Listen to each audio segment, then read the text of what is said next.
Good morning, good evening, good afternoon, guys. My name is Jess from Magnolia Signings, back with you for another video. Without further delay, on Go Over It Monday, the affidavit that we will go over today is, drumroll, the birth affidavit. Okay, so we're going to start at the top. Remember how last week, yes, last week, we talked about what an affidavit was and how it is what? I pause for you.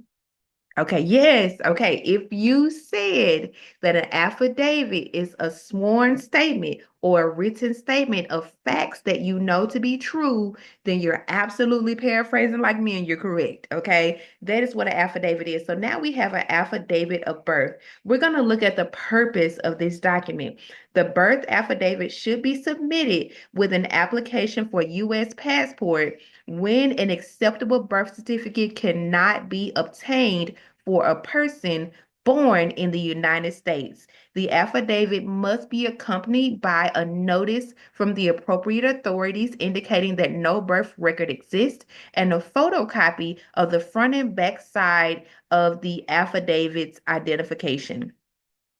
The birth affidavit may also be submitted in conjunction with other birth records, okay? A birth affidavit must be made by an individual. Listen now, it must be made by an individual who has personally known or personal knowledge of the facts of the birth of the applicant whose birth is in the United States and it is to be proved. Okay, so we just can't get a coworker to do this for us. We need a family member who knows this information about you. The affidavit shall state briefly how the individual knowledge was acquired. So they're going to ask you, how do you know Joe?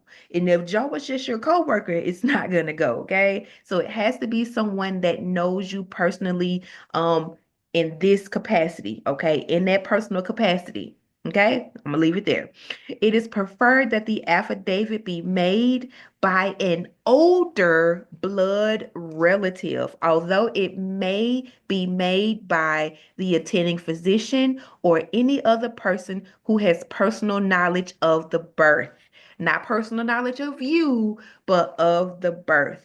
Completed affidavits will be retained by passport services. Requests for copies of this affidavit should be made at the time of execution. Okay, so this is what this looks like. This was on the U.S. Department of State's website. And if you look up at the top, that's where I got it from, guys. Okay. So this is what this affidavit looks like. And you know we're going over it because why? It needs to be notarized. And it's an affidavit that does need to be notarized. Okay. So that's what this looks like. If you guys have any questions, let me know. And guys, even at the top of the application, it says estimated time, burden time. So it kind of gives you an idea of how long this form should take. It says 40 minutes. It's only 2 pages. So I don't see how it would take longer, like 40 minutes or longer, but it could. You never know. You could be writing or typing really carefully. For me, my handwriting is atrocious, so I would just kind of turn this into a like a PDF document or edit it that way so I can type in my information in black, okay? I always tend to err on the side of better safe than sorry when it comes to government documents, and I always complete them in black. I've never seen one that says anything about blue. So when in doubt, use your black ink pen. If you have any forms or documents that you guys want us to go over or take a look at, please drop them in the comment section below. I hope your December is going fantastic, with the holiday season and everything, all the hustle and bustle. Guys, I'm sending you a bunch of hugs and love.